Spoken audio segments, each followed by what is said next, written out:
नाज़रीन आदाब, आप देख रहे हैं प्रोग्राम स्पेशल रिपोर्ट। मैं हूं आपका मेजबान मीर हिलाल हांजुरी आपकी खिदमत में हाजिर और दोपहर के 4 बज चुके हैं और श्रीनगर के स्टूडियो से बराह रास्त आज की इन मुख्तलिफ खबरों पर मबनी ये स्पेशल रिपोर्ट में सबसे पहले बात करते हैं दिल्ली की, क्योंकि दिल्ली के अंदर रोहिणी कोर्ट के अंदर आज फायरिंग हुई है और इस फायरिंग के नतीजे में गैर सरकारी इतलात के मुताबिक 6 अफराद की मौत वाक़ा हुई है। हालांकि सरकार ने अभी तक 3 अफराद के मारे जाने की तस्दीक की है और हमलावर बाद दोपहर यहां पर आ गए और उन्होंने यहां पर हमला किया है और हमले के नतीजे में जिन लोगों की मौत वाक़ा हुई है उनकी आइडेंटिफिकेशन भी की जा रही है। माना जा रहा है कि उसमें 2 हमलावर भी शामिल है और उसके साथ साथ एक की शनाख्त भी हुई है, जितेंद्र गोगी को भी मारा गया है जो कि उसमें हमलावरों में शामिल था। न सिर्फ इतना, माना जा रहा है कि लगभग 40 गोलियों का यहां पर इस्तेमाल हुआ है, यानी 40 फायर किए गए हैं। लेकिन अभी भी दिल्ली पुलिस इस बात की तहकीकात कर रही है, अभी भी दिल्ली की जो सरकार है या दिल्ली की जो पुलिस है वो इस बात की तस्दीक कर रही है और छानबीन कर रही है कि आखिर वजूहात क्या थे इस हमले के और इस हमले के पीछे वजूहात क्या है, ये जानने की कोशिश की जा रही है। हालांकि दिल्ली की पुलिस ने अभी तक इस हमले में जो यहाँ पर फायरिंग हुई है इसमें 3 लोगों के मारे जाने की तस्दीक की है, लेकिन तस्दीक के साथ साथ खबरें ये भी आ रही हैं कि 6 लोगों के मारे जाने की तस्वीरें भी जारी की जा चुकी हैं, लेकिन सरकार ने अभी तक सिर्फ 3 के मारे जाने की तस्दीक की हुई है। हम आपको ले चलते हैं सीधे दिल्ली, जहां से हमारे नुमाइंदे हर्ष भारद्वाज इस वक्त हमारे साथ है। हर्ष, आपसे जानना चाहेंगे, आज दोपहर के आसपास तकरीबन ये हमला यहाँ पर कोर्ट के अंदर हुआ है, पहले क्या कोर्ट के अंदर सिक्योरिटी नहीं थी और क्या इससे कहा जा सकता है कि सिक्योरिटी लैप्स था, क्योंकि कोर्ट के अंदर जज भी होते हैं, वकला भी होते हैं, कि सेंसिटिव प्लेस होती है, लेकिन यहाँ पर प्रोटेक्शन नहीं थी। लेकिन उससे पहले कि वजूहात क्या थे, अभी तक इसमें कितने लोगों के मारे जाने की तस्दीक हुई है, क्योंकि खबरें आ रही हैं 6 लोग मारे गए हैं, लेकिन पुलिस सिर्फ 3 की ही तस्दीक कर रही है।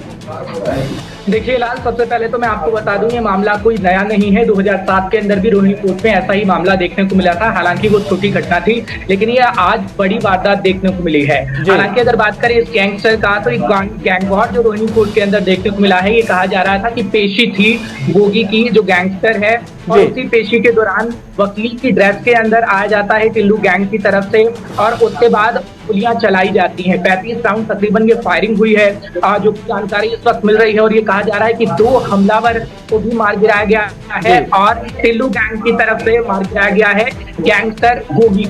अब सवाल जिस तरीके से आपने पूछा था क्या सिक्योरिटी नहीं थी, तो वाकई ऐसा लग रहा है कि वहां पर किसी ने चेकिंग नहीं की थी, लेकिन हमारी खासतौर पर बातचीत हुई है बार एसोसिएशन से, जो रोहिणी कोर्ट के हैं उनकी तरफ से कहा गया है कि चेकिंग वहां पर खासकर वकीलों की नहीं की जाती और ये पुलिस की कमी है। हालांकि जो ये बात मैं आपको कह रहा हूँ, ये पहली बार नहीं कहा गया है। दिल्ली के अंदर ये मामला हमेशा से देखने को मिलता है, जब वकीलों के अंदर और पुलिस के अंदर भेदभाव खासतौर पर देखने को मिलता है, लेकिन गैंग काफी तौर पर एक्टिव है दिल्ली के अंदर और ये आपसी रंजिश का मामला बताया जाता है, क्योंकि ये मामला 2002 से चला आ रहा है। जब 2002 के अंदर खासकर देखा था कि टिल्लू गैंग के अंदर और खासकर हम देखें गोगी गैंग है, उनके अंदर आपसी विवाद चल रहा था और वो रंजिश लगातार बढ़ती चली गई और जब वो कोर्ट के अंदर उसकी पेशी हुई तो उसे गोली मार दी गई। हालांकि पुलिस के तौर पर अभी आधिकारिक तौर पर 3 ही इसके बारे में बताया गया है कि 2 हमलावरों को मार गिराया गया है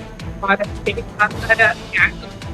था उसे मारा गया है, वो भी टिल्लू गैंग की तरफ से। हालांकि से दावा कर रही है कि दिल्ली पुलिस कमिश्नर थाना की तरफ से कहा गया है कि अभी और लोगों की गिरफ्तारियां खासतौर पर होंगी और पुलिस की तरफ से आगे की कार्रवाई की जाएगी। लेकिन सबसे बड़ा ये सवाल है जो कि पुलिस पर भी खड़ा होता है कि दिल्ली के अंदर जो पॉश इलाके हैं, खासकर वहां गैंगस्टर की तादाद बढ़ रही है। अगर दिल्ली के मंगोलपुर इलाके का जिक्र करें, सुल्तानपुर इलाके का जिक्र करें, भवाना इलाके का जिक्र करें, तो वहां पर आखिर गैंगस्टर एक्टिव क्यों है? क्या पुलिस पहले से काम नहीं कर रही है? क्योंकि मामला 2002 में हम देख रहे हैं, 2002 से मामला आपसी रंजिश का चल रहा था और मंगोलपुरी इलाके में अभी भी काफी गैंग एक्टिव है, सुल्तानपुर इलाके में अभी भी काफी गैंग एक्टिव है, भवाना इलाके में काफी गैंग एक्टिव हैं। जब हमारी पुलिस से खासतौर पर बातचीत होती है, वो कहते हैं कि बॉर्डर एरिया का मसला है, दूसरे बॉर्डर से और इस बॉर्डर में आपस में तालमेल नहीं बन पाता, तो ऐसा चीजें देखने को मिलती है। लेकिन कहीं ना कहीं प्रशासन की हर्ष क्या ये पता चला कि सिर्फ 2 ही हमलावर थे या कहीं ज्यादा हमलावर थे? का अभी तक कोई सीसीटीवी फुटेज या जो दीगर इससे रिलेटेड मवाद है उसको खंगाला गया? सीसीटीवी फुटेज को खंगाला जा रहा है हिलाल। अभी कुछ भी पुलिस कहने से बच रही है, हालांकि पुलिस की तरफ से बयान आ चुका है और वो सिर्फ यही बताने की कोशिश कर रहे हैं कि अभी कितने को मार गिराया गया है। लेकिन अभी शुरुआती जानकारी धीरे धीरे आएगी। लेकिन रोहिणी कोर्ट के अंदर सवाल ये भी है कि जब 4 गेट थे और 4 गेट पर सिक्योरिटी गार्ड क्यों तैनात थे? पुलिस काफी तौर पर होती है, लेकिन पुलिस ने आखिर क्यों चेकिंग नहीं की? और बात कर खासकर गोगी की करें, जो कि गैंगस्टर था, जब उसे पुलिस ला रही थी तो उसके आगे पीछे दाएं बाएं सभी जगह पुलिस कर्मी होते हैं, तो आखिर इतनी ढिलाई क्यों बरती गई? अब मामला थोड़ा मिली भगत का भी लग रहा है कि वाकई ऐसा जो साजिश थी, साजिश पहले से पूरी रची गई थी, आज से अंजाम देने की कोशिश कर दी गई। क्योंकि हमलावर टिल्लू गैंग में 1-2 व्यक्ति नहीं, तकरीबन 35 से 36 लोगों का ये गैंग है। जानकारी इस वक्त मिल रही है 35 से 36 लोगों का गैंग है और उसमें कहा जा रहा है कि 5 से 6 लोग सामने आए थे। हालांकि जब तस्वीर देख रहे हैं तो तस्वीर में 6 लोगों की तस्वीर सामने आ रही है, लेकिन पुलिस की तरफ से 6 लोगों की बात की पुष्टि नहीं की गई है। आपकी 3 लोगों की बात की पुष्टि की गई है। चलिए हर्ष, बहुत बहुत शुक्रिया पूरी जानकारी देने के लिए। अभी तक 3 लोग मारे जा चुके हैं, ये पुलिस का मानना है, लेकिन तस्वीरें अभी वायरल हो रही हैं जिसमें कहा जा रहा है कि 6 लोग मारे जा चुके हैं। और आपसे रंजिश भी बताई जा रही है, कहीं ना कहीं जो गैंग वार है वो दिल्ली के अंदर काफी वक्त से चल रहा है, लेकिन आज जो ये हमला हुआ है इसको इसी गैंग वार के साथ जोड़ा जा रहा है। पुलिस इसके सभी नुक्तों को अब बारीकबीनी से देख रही है और माना जा रहा है कि इस गैंग के एंड तक पहुंचने के लिए पुलिस ने भी ठान ली है। बढ़ते हैं अगली खबर की ओर और अगली खबर में बात करते हैं जम्मू कश्मीर की। जम्मू कश्मीर के अंदर साबिका वज़ीर आला महबूबा मुफ्ती का ट्वीट, और ये ट्वीट उस कॉन्टेक्स्ट में आया है कि जब जम्मू कश्मीर सरकार ने हाल ही में 6 सरकारी मुलाजमीन को बरतरफ किया है और इन मुलाजमीन पर यह इल्जाम था कि वो मिलिटेंटों के साथ वाबस्ता है या मिलिटेंटों के लिए काम कर रहे हैं, यानी मिलिटेंट लिंक्स बताकर उन्हें बरतरफ किया गया। लेकिन अब महबूबा मुफ्ती की जानिब से उस पर ट्वीट किए गए हैं। 2 ट्वीट महबूबा मुफ्ती के आए हैं और सीधा निशाना मरकजी सरकार पर था। महबूबा मुफ्ती ने जो पहला ट्वीट किया उसमें उन्होंने कहा कि जम्मू कश्मीर के अवाम को कमजोर करने के लिए मरकजी सरकार के फरमानों का कोई इंतहा नहीं है। सरमायाकारी के बाद रोजगार के जराए पैदा करने के सरकार के दावों के बरक्स जानबूझकर सरकारी मुलाजमीन को फारिग किया जा रहा है, ये जाने के बावजूद कि जम्मू कश्मीर के अवाम सरकारी रोजगार पर ही मुनहसर है।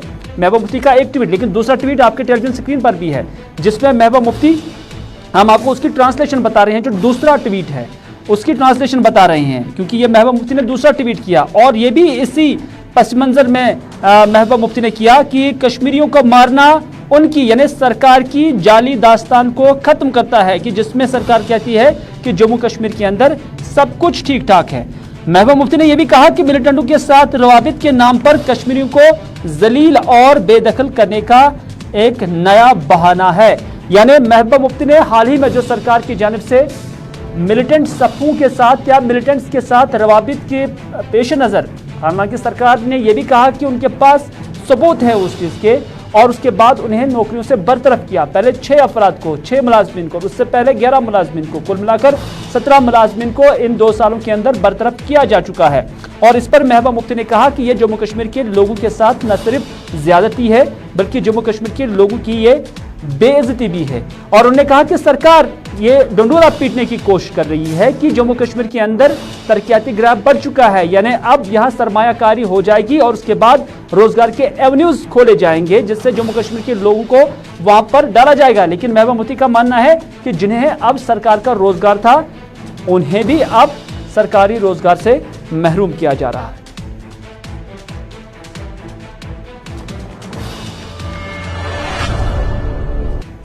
चलिए से अगली खबर में हम सरकार की ही बात करेंगे, क्योंकि सरकार के वफूद, मरकजी सरकार के वफूद आजकल जम्मू कश्मीर के दौरे पर हैं। जम्मू में कम लेकिन कश्मीर के दौरे पर ज्यादा नजर आ रहे हैं। मरकजी वज़रा भी इनमें शामिल है और स्मृति ईरानी के साथ साथ इससे पहले भी वज़ीर ज़राअत भी यहाँ पर आए हुए थे। और आज हम देख रहे हैं कि जो MOS skill development information technology वो भी जम्मू कश्मीर के दौरे पर हैं, या हम अगर मुख्तसर अल्फाज में कहेंगे तो कश्मीर के दौरे पर आए हैं। अलग अलग जगहों पर इन्होंने दौरा किया और इस दौरे का मकसद यही था कि जम्मू कश्मीर के अवाम को रिलैक्सेशन दी जाए, उनकी बहबूदी के लिए काम किया जाए। लेकिन जो अभी तक देखने को मिला है उससे साफ ये जाहिर होता है कि ये जो वुज़रा कश्मीर के अंदर आते हैं, जिन प्रोजेक्ट्स का वो इब्तिदा करते हैं, वो साल 2006 के बाद हाथ में लिए गए प्रोजेक्ट्स थे और अब उनका इब्तिदा मरकजी वुज़रा कर रहे हैं। न सिर्फ इतना, कहीं पर मरकजी वजीर आ जाए और 2 किलोमीटर रोड का इफ्तिताह करे, ये कितना बड़ा काम है। इतना ही नहीं, चार शरीफ के अंदर आज सब डिस्ट्रिक्ट हॉस्पिटल की इनॉग्रेशन हुई है। राजू चंद्रशेखर ने इसका इनॉग्रेशन किया और चार शरीफ में इस हॉस्पिटल को मुकम्मल हुए लगभग 1.5 साल हो गया। 1 साल से ये हॉस्पिटल यहाँ पर फंक्शनल है। भले ही यहाँ पर छोटे छोटे काम होते थे, कोविड के काम होते थे, टेस्ट कराए जाते थे और उसके बाद काफ़ी वक्त से यहाँ पर जो एक्सीडेंटल केसेस हैं, ट्रॉमा केसेस थे, उनका ट्रीटमेंट चल रहा था। लेकिन आज मरकज से वजीर आ गए और उन्होंने इसका इफ्तिताह किया। लोगों को क्या ये काम लगता है? क्या आवाम की नज़र में ये वाकई कोई बड़ी छाप है? और मरकजी सरकार जो अलग अलग डेलीगेशन में सैकड़ों की तादाद में यहाँ पर या 70 के करीब माना जा रहा है कि जो वुज़रा यहाँ पर आएंगे, अब जबकि जम्मू कश्मीर का दौरा करेंगे, अभी तक किसी बड़े प्रोजेक्ट का ऐलान तो नहीं किया गया। बड़े वजीर तो आते हैं लेकिन बड़े प्रोजेक्ट का ऐलान तो नहीं किया गया, बल्कि पुराने कामों का इनॉग्रेशन हो रहा है। सईद रूफ फारूकी इस वक्त हमारे साथ है। रूफ, आपसे जानना चाहेंगे, रूफ से पहले मैं समझता हूं कि पहले हम चार शरीफ में जो आज इनॉग्रेशन हुई है राजू चंद्रशेखर की जानिब से, उनका ही बाइट सुनते हैं, वो क्या कहते हैं, क्योंकि वो खुद भी एतराफ़ करते हैं कि हाँ, ये काम पहले से ही किया हुआ था, आज उन्होंने इनॉग्रेशन किया। उसके बाद रूप से इस मामले के हवाले से पूरी जानकारी आपको देते हैं। नहीं, मकसद छोड़िए, एक मैं खुशकिस्मती समझता हूँ कि मैंने आज एक इतना अच्छा प्रोजेक्ट को इनॉग्रेट किया है जो लोगों की लाइफ को इतना डायरेक्ट इम्पैक्ट होता है। यही पब्लिक सर्विस और गवर्नमेंट और पॉलिटिक्स का मकसद है कि हम ट्रांसफॉर्म करें, लोगों के लाइफ में ट्रांसफॉर्मेशन लाए। और ऐसा जो SDH हमने आज इनॉग्रेट किया है, ये वो ऑब्जेक्टिव, एकदम पूरा ऑब्जेक्टिव अचीव करता है। तो मैं डिस्ट्रिक्ट कमिश्नर और जो सभी टीम है उनको मुबारकबाद देता हूँ कि आप मुझे बुलाए यहाँ पे। मैंने ज़्यादा कुछ किया नहीं, मैंने इनॉग्रेट किया है। इन लोगों ने बहुत काम किया है और मैं मानता हूँ कि इस डिस्ट्रिक्ट और इस ब्लॉक के लोगों को ये बहुत ही एक बेनिफिट आएगा इस हॉस्पिटल। राजीव चंद्रशेखर साहब खुद ही कहते हैं कि मैंने ज़्यादा कुछ नहीं किया, मैंने सिर्फ इनॉग्रेशन किया। लेकिन क्या मरकज़ से वजीर यहाँ सिर्फ इनॉग्रेशन के लिए आएंगे, या कि फिर आप उमर अब्दुल्ला के उन दावों की आप अमली जामा उन्हें लगाते हैं, जब उमर अब्दुल्ला ये कहते हैं कि आज का जो डिस्पेंशन है, आज का जो गवर्नर राज है, या मरकज़ से लेकर कश्मीर तक जितने भी जो आला पदों पर या आला ओहदों पर फाइज मिनिस्टर साहिबान हो या अफसरन साहिबान हो, वो पुराने प्रोजेक्टों का इनॉग्रेशन कर रहे हैं। उमर अब्दुल्ला का ये भी मानना था कि जम्मू कश्मीर के अंदर जो प्रोजेक्ट्स हैं उसमें वही प्रोजेक्ट हैं जो UPA सरकार के दौर में, उमर अब्दुल्ला के सरकार के दौर में, मुफ्ती मोहम्मद सईद के दौर की सरकार में, गुलाम नबी आज़ाद की सरकार के दौर में जो प्रोजेक्ट्स हाथ में ले गए थे वही मुकम्मल हुए और आज ही इनॉग्रेशन हुआ है। और चार शरीफ के इस हॉस्पिटल के बारे में बताया जा रहा है कि 1 साल पहले, 1.5 साल पहले यहाँ पर तैयार हुआ था। इसी तरह के कई सारे प्रोजेक्ट्स हैं जिनका सिर्फ इनॉग्रेशन हुआ है, या 2 किलोमीटर या 2.5 किलोमीटर वाले रोड का अपग्रेडेशन हुआ है। सईद रूफ फारूकी इस वक्त हमारे साथ है। रूफ, आपसे जानना चाहेंगे, मरकज से वुज़रा आ रहे हैं, अवाम के अंदर कैसी छाप जा रही है? क्योंकि हम देख रहे हैं कि ज़्यादातर इनॉग्रेशन ही होता है और ये प्रोजेक्ट्स जब हम देखते हैं तो पता चलता है बहुत पुराने हैं। बेशतर हो सकता है इसमें कुछ नए प्रोजेक्ट्स भी हों, लेकिन बेशतर जो प्रोजेक्ट्स हैं वो नए नहीं हैं, पुराने ही हैं। अवाम ये एक्सपेक्ट कर रही थी कि मरकज से जब बड़े वजीर आएंगे तो उसके बाद वो नए प्रोजेक्ट का संग बुनियाद डालेंगे, कोई बड़ा प्रोजेक्ट होगा उसकी संग बुनियाद डालेंगे, तो वो आइंदा फ्यूचर के लिए, लोगों की बहबूद के लिए फिर काम में आएगा।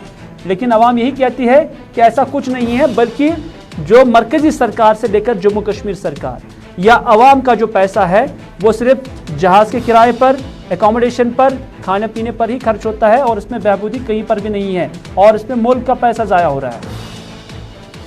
देखिए हिलाल, आपको याद होगा जब आर्टिकल एब्रोगेशन हुआ था, 370 को हटाया गया था, तब मरकजी सरकार ने ये कहा था कि ये जो बाधा खड़ी हुई है डेवलपमेंट में, वो डेवलपमेंट प्रोसेस जो है वो रुका हुआ है 370 की वजह से, 35A की वजह से। और अब जब आर्टिकल को तोड़ा गया, फिर कहा गया कि जम्मू कश्मीर में तामीर व तरक्की होगी, डेवलपमेंट होगी, और उसके लिए ये जो प्रोसेस है ये स्टार्ट किया गया कि यहाँ पे जो मुख्तलिफ वजीर है, ज्यादातर तो वजीर ममलिकत ही है जिनको यहाँ पे लाया गया और मुख्तलिफ इलाकों में वो गए हैं। मगर काम क्या था? क्या नया कोई प्रोजेक्ट था? नई कोई बात थी जो लोगों को देनी है या लोगों से करनी है? ऐसा कुछ नहीं है। ये अहमद की टोपी महमूद वाली सर बात हुई है, क्योंकि जितने भी प्रोजेक्ट्स का इन्होंने इनॉग्रेशन किया है, वो प्रोजेक्ट जो है वो पुरानी सरकारों ने यहाँ पे या तो अपने हाथ में लिया था वो काम, या वो मुकम्मल हो चुके थे वो प्रोजेक्ट्स जिन पे इन्होंने इनॉग्रेशन किया है, जिनका इन्होंने रिबन काटा है। आज की ही अगर हम बात करें, सराज शरीफ का सब डिस्ट्रिक्ट हॉस्पिटल उतना बड़ा अस्पताल तो नहीं है ये कि मरकज से आपको मिनिस्टर लाना पड़े और वो यहाँ पे इसका इनॉग्रेशन करे। जिससे हमने देखा कि सब डिस्ट्रिक्ट हॉस्पिटल जो है या PSCs है, उनका इनॉग्रेशन DCs भी कर रहे थे, या जो डायरेक्टर हेल्थ या बाकी जो अफसरान हैं वो कर रहे थे। मगर हॉस्पिटल जो है 1.5 साल पहले तामीर हुआ, कोविड-19 की वजह से इसमें OPD शुरू नहीं किया गया था, फिर इसको इस्तेमाल में जरूर लाया गया था कोविड के बीमारों के लिए। मतलब ये अस्पताल फंक्शनल था 1.5 साल से, और कुछ 2 हफ्ता पहले अब इसमें OPD भी चालू किया गया है। अब इसमें बाज़ात तौर पर पेशेंट्स को देखा भी जा रहा है, और यही इनॉग्रेशन है। और क्या यही मरकजी सरकार के वो वादे हैं जो जम्मू कश्मीर के आवाम के लिए उन्हें रखे थे कि जो बाधा खड़ी है 370 तामीर व तरक्की में, वो हम खत्म कर रहे हैं और तामीर व तरक्की हो रही है? लोग जो है इस पे कहीं ना कहीं आप सवाल खड़े कर रहे हैं कि पुराने प्रोजेक्ट्स को इनॉग्रेट करना या पुराने प्रोजेक्ट्स को एक्सटेंड करना, यही इन मरकजी वजीर का जो मंशूर था, क्योंकि कोई नया प्रोजेक्ट या नई बात जो है अभी तक हाथ में नहीं ली गई है, या कोई बड़ा प्रोजेक्ट जो है वो इन दौरों में हमने देखा कि यहाँ पे दिया गया है। क्योंकि लोग अब ये भी कहते हैं, क्योंकि आप जो लोग हैं वो काफी सेंसिटिव है, सुपर सेंसिटिव है, वो ये भी कहते हैं कि अब अगर पुराने प्रोजेक्टों का ही इनॉग्रेशन करना है तो पैसा खर्च क्यों किया जाता है? क्योंकि आवाम का पैसा है, टैक्स का पैसा है, इसका हिसाब होना चाहिए। भले ही है कि स्टेट के लोगों के पैसा हो, किस बिजनेसमैन का पैसा हो, किस आम शख्स का पैसा हो, ये ज़ाया क्यों हो जाएगा, इसकी अकाउंटेबिलिटी नहीं है। क्योंकि सरकार ने ऐलान किया है 70 के करीब तकरीबन जो है वज़ीर अलग अलग मौक़ों पर कश्मीर का दौरा करेंगे। जम्मू के लोगों का ये गिला है कि जम्मू आते नहीं हैं, लेकिन कश्मीर के लोग ये कहते हैं कि यहाँ आते हैं लेकिन नया कुछ नहीं है। और मिन जुमला जब हम दोनों खित्तों के अवाम को देखते हैं, दोनों सूबों के अवाम को देखते हैं, तो वो ये कहते हैं कि ये आते हैं और उसके बाद पैसा ज़ाया किया जाता है घूमने पर, इनॉग्रेशनों पर, बल्कि ये काम DCs भी कर सकते थे।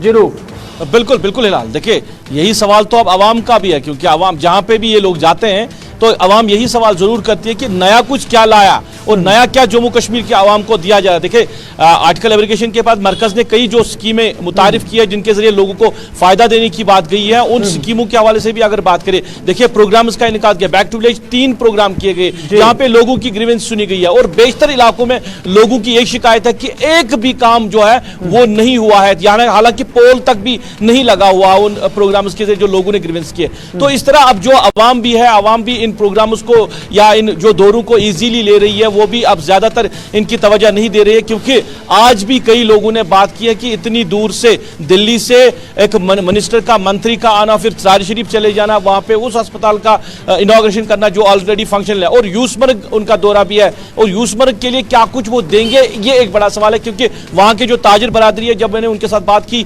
या जो इस इलाके के मुंसलिक लोग हैं, उन्होंने कहा कि अब यूसमर्ग में क्या कुछ ऐलान होगा उस पर उनकी नजरें हैं कि जरूर कोई ना कोई बात यूसमर्ग के हवाले से आज कही जाएगी। अदरवाइज बहुत बहुत शुक्रिया, चूंकि अलग अलग तरीकों से लोगों की जानब से इस पर आवाज उठाए जा रहे हैं, आपका बहुत बहुत शुक्रिया।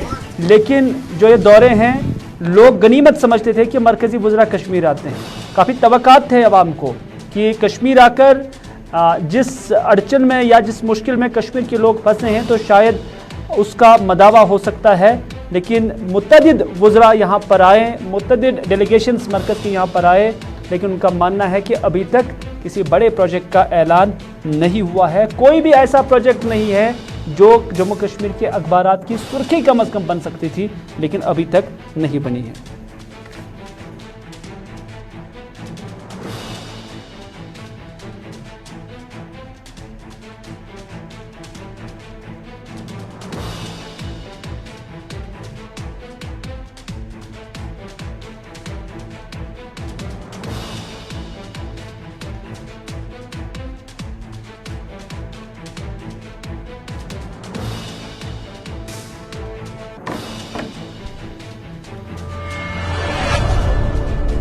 नाज़रीन, स्पेशल रिपोर्ट में बस इतना ही। हम आपको ले चलते हैं दिल्ली स्टूडियो के। यहीं पर हमें दीजिए इजाज़त इस वादे के साथ कि अगर ज़िंदगी रही तो आपसे फिर होगी मुलाकात। तब तक के लिए खुदा हाफिज़, फी अमानिल्लाह। मैं आपसे अलग समय लेके, मैं यहाँ के समय सीमा को ध्यान में रखते हुए आपको मैं अलग से बैठ के वो सारा मैं आपसे अलग से चर्चा करना चाहूंगा। मैं यहाँ पे एक बार फिर से पूरे लद्दाख वासियों की ओर से आप सबको आभार प्रकट करता हूँ। जय हिंद, जय भारत, बहुत बहुत धन्यवाद। Thank you so much, thank you so much honourable member parliament Shri जयमाल सिंह नामग्याल। और अब मैं गुजारिश करना चाहूंगी the honourable chairman Chief Executive Councillor, Ladakh Autonomous Hill Development Council, Leh, Advocate Tashi Gyaltsen, for his address. Shri Tashi Gyaltsen ji.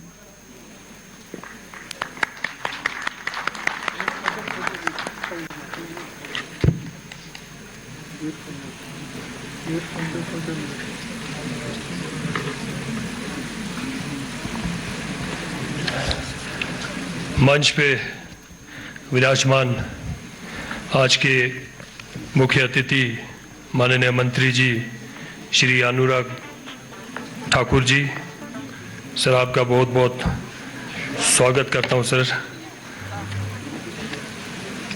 Honourable lieutenant governor union territory Ladakh Shri R K Mathur ji, honourable member of parliament Jaymal Singh Namgyal साहब,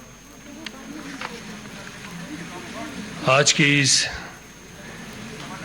सभा में उपस्थित हमारे special guest Bollywood के, भारत के मशहूर film star Siddharth Malhotra ji, famous director and producer Vinod Chopra ji, Vishnu साहब, Anupama ji, honourable advisor to LG,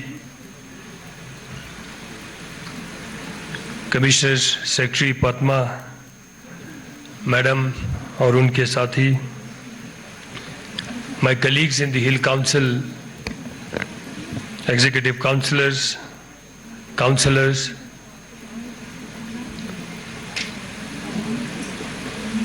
बाहर से आए हुए और यहाँ के लोकल फिल्म फ्रेटर्निटी के भाई बंधु, यहाँ पे मौजूद मेहमान, आप सबका चूल्हे,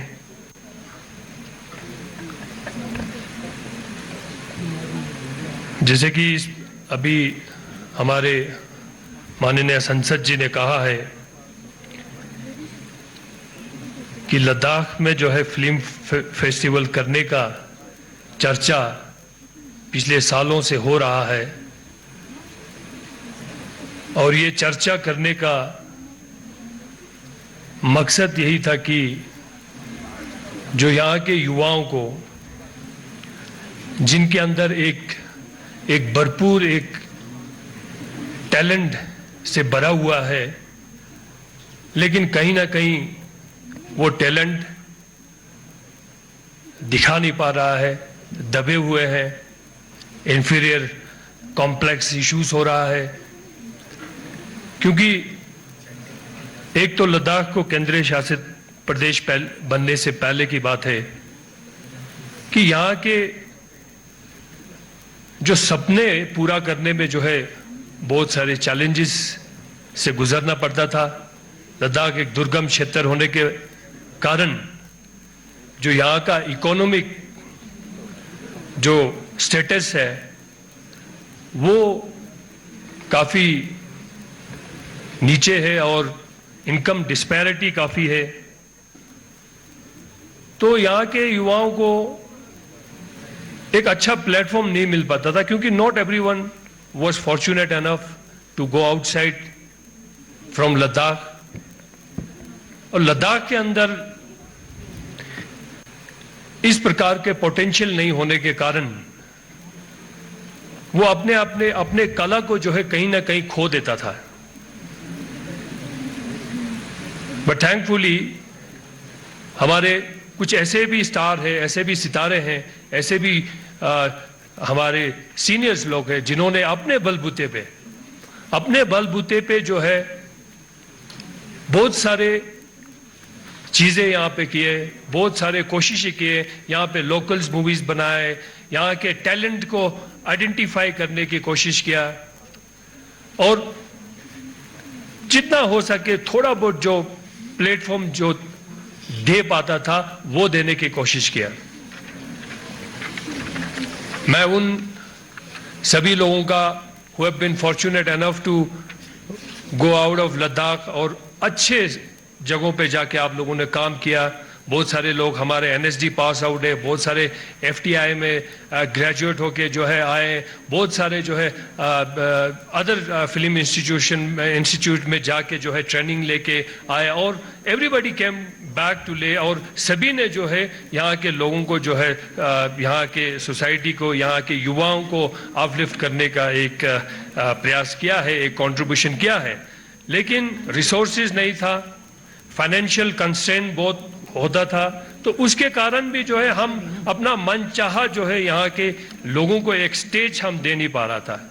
बट थैंक्स टू माननीय प्रधानमंत्री जी कि उनके कारण जो है जब से लद्दाख केंद्रीय शासित प्रदेश बना है उसके बाद से जो है यहाँ के सपनों को पूरा करने में जो है कोई रिस्ट्रिक्शंस नहीं आया है, कोई दिक्कतें नहीं आया है। हम खुले दिलों से जो है अपना मन चाहा जो है सपना आज हम साकार कर पा रहे हैं। तो ये उसी केंद्रीय शासित प्रदेश बनने का और उसके फायदा का एक नतीजा आज का इस फिल्म फेस्टिवल का भी जो आयोजन, जो पहला हिमालयन फिल्म फेस्टिवल जो लद्दाख में किया है, वो उसका एक कारण है। मैं माननीय एलजी साहब का धन्यवाद करना चाहूंगा, यूटी प्रशासन का धन्यवाद करना चाहूंगा कि उन्होंने भी जो है कोई कसर नहीं छोड़ा यहाँ के लोगों के सपना को पूरा करने में। जो सपना माननीय प्रधानमंत्री जी ने लद्दाख के प्रति देखा था और जिस सपने को साकार करने के लिए जो है उन्होंने जो निर्देश दिया था उसका पालन करते हुए हमारे ऑनरेबल एलजी साहब, हमारे यूटी प्रशासन के लोग जो है आज हर दिन हर रात जो है यहाँ के लोगों को इस सपना को पूरा करने में अपना समय दे रहा है। तो आज मुझे बड़ी खुशी है क्योंकि हम हमेशा से सोचते थे कि इतने टैलेंट्स की यहाँ पे कभी कमी नहीं थी, अभी भी कमी नहीं है। एक से एक लोगों ने जो है जिनको अपॉर्चुनिटी मिला वो बाहर जाके उन्होंने सफलता के साथ जो है अपने आप को प्रूफ किया है और बहुत सारे ऐसे टैलेंट है जिनको मौका नहीं मिला था लेकिन उनको मौका मिलने की भी बहुत जरूरत था। और ये बीते हुए 2 साल के अंदर हमने देखा बहुत सारे ऐसे हिडन टैलेंट को जो है एक से एक जो है अपने टैलेंट को आगे लेने में जो है उनको एक स्टेज मिला, चाहे वो बीते हुए दिनों में विंटर कॉन्क्लेव के द्वारा हो। और मैं सबसे पहले तो मैं आपके जो बॉलीवुड के जो फिल्म फ्रेटर्निटी के लोगों को धन्यवाद करना चाहूंगा कि आप लोगों ने जो है एक तो एज अ सोशल रिस्पॉन्सिबिलिटी के तौर पे जो है, क्योंकि मैंने जब भी लोगों के साथ इंटरेक्शन किया, चाहे वो राकेश ओम प्रकाश मेहरा जी के साथ हो और या किसी भी अच्छे डायरेक्टर्स और एक्टर्स के साथ जब भी मौका मिला उनसे इंटरेक्शन करने का, तो उन्होंने सभी ने यही बताया कि हम जो है लद्दाख ने जो है हमें बहुत कुछ दिया है। We want to contribute something back, we want to give something back. तो उसके चलते हुए जो है पिछले जो हमारे जो ये लिटरेचर जो फेस्टिवल हुआ था, उन्होंने वहां पे जो है एक दिन नहीं 2 दिन के लिए जो है वहाँ यहाँ के युवाओं को जो है एक जो है मास्टर क्लास के द्वारा जो है एक शॉर्ट टर्म जो है यहाँ पे ट्रेनिंग कराया गया, जिसके कारण जो है जो मैंने खुद महसूस किया because I was also part of that training कि हमारे जो जिस दिन ट्रेनिंग स्टार्ट हुआ था तो टैलेंट तो बहुत था, कहने को हमारे लोगों में बहुत कुछ था, लेकिन वो खुल नहीं पा रहा था। लेकिन जब दूसरे दिन जब उनके साथ हमने इंटरेक्शन किया तो मेरे ख्याल से उनमें कोई दूसरा एक रूप हमको देखने को मिला। तो मेरे ख्याल से इसमें कोई शक नहीं है कि इस तरह के फिल्म फेस्टिवल के द्वारा जो है यहाँ के लोगों को आगे बढ़ने का जो मौका नहीं मिलेगा। मेरे ख्याल से इससे बड़ा प्लेटफॉर्म, इससे बड़ा जो एक अपॉर्चुनिटी जो है हमारे यंग जो फिल्म मेकर्स है, जो फिल्म इंडस्ट्री में भी जो है अपना नाम कमाना चाहता है, not only in film making. मेरे ख्याल से जो है इस प्रकार के फिल्म इंडस्ट्री में जो है बहुत सारे और भी पोटेंशियल है, जैसे हम लाइटिंग का भी इसमें बहुत सारे स्कोप्स होते हैं, लॉट्स ऑफ क्रिएटिविटी का, इनफैक्ट जो है उसमें साउंड के रिलेटेड हो, इवन कोरियोग्राफी में भी जो है बहुत सारी चीजों का पोटेंशियल रहता है। तो मेरे ख्याल से इस प्रकार के प्लेटफॉर्म देने से एक जो एम्प्लॉयमेंट का भी जो है एक क्राइसिस जो अक्सर देखने को मिलता है, क्योंकि हर किसी को तो सरकारी नौकरी हम नहीं दे सकते हैं। तो लेकिन माननीय प्रधानमंत्री जी ने हमेशा से कहा है आत्मनिर्भर, सेल्फ रिलायंट बनना और जो है वोकल फॉर लोकल। तो उस प्रकार से जो है इस प्रकार का अगर प्लेटफॉर्म देगा तो मेरे ख्याल से हमारे युवा जो है not only job seeker but they will become a job giver in the coming days. तो मुझे पूरा उम्मीद है और इसी के चलते हुए इसी के फॉलो अप में मैं आप सबके संज्ञान में लाना चाहूंगा, खासकर माननीय मंत्री जी के संज्ञान में लाना चाहूंगा कि हमने भी जो है अभी जैसे हमारे युवाओं में कुछ ऐसे युवा हैं जो अच्छे और भी कलाकार है, जो नाचना जानता है अच्छी तरह से, जो अपना एक कोरियोग्राफी में भी शौकीन रखते हैं। तो हमने भी जो है अभी उनको और भी स्टेज देने के लिए अभी हम अक्टूबर में इसी के फॉलो अप में जो है यहाँ पे एक डांस और म्यूजिकल फेस्टिवल भी होने जा रहा है, जिसमें जो है जो नाच गाने के साथ शौकीन रखते हैं। तो हमारा एक कंटिन्यू एक प्रोसेस रहा है, एक कैंपेन रहा है कि युवाओं को जो है इस प्रकार के चीजों में आगे आना चाहिए, अपना एनर्जी जो है ऐसे खूबसूरत चीजों में वेस्ट करना देना चाहिए, ना कि एक बुरे चीजों में हम जो है अक्सर वेस्ट करते हैं। तो इस प्रकार का हमारा पूरा मानना है।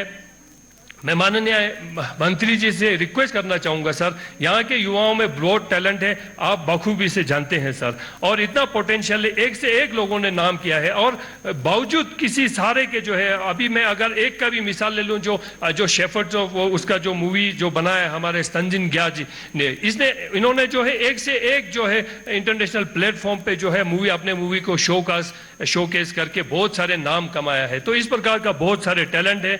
तो मैं चाहता हूं सर यहाँ पे जो है एक फिल्म इंस्टीट्यूट का जो है निर्माण होना चाहिए, बहुत बड़े स्तर पे नहीं तो बट एटलीस्ट जो है छोटे स्तर पे अगर एक यहाँ पे फिल्म इंस्टीट्यूट बन सकता है तो। और साथ ही साथ सर मैं एक चीज आपको ये भी बताना चाहूंगा कि जो FTII में जो है अगर जो है यहाँ के बच्चों के लिए कुछ रिजर्वेशन अगर मिल पाता है, सीट्स का कोई रिजर्वेशन मिलता है या स्कॉलरशिप्स का कुछ अगर स्कीम्स अगर दिया जा सकता है तो मेरे ख्याल से जो है उसके यहाँ के युवाओं को बहुत बड़ा लाभ मिलेगा। तो ज़्यादा नहीं कहूँगा क्योंकि समय ज़्यादा हो रहा है, but then since I am representing the people here तो आई थॉट जो है I'll share everything in depth and put forth before everyone. तो मैं साथ ही साथ ज़्यादा ना कहते हुए मैं एक चीज़ ये कहना चाहूँ।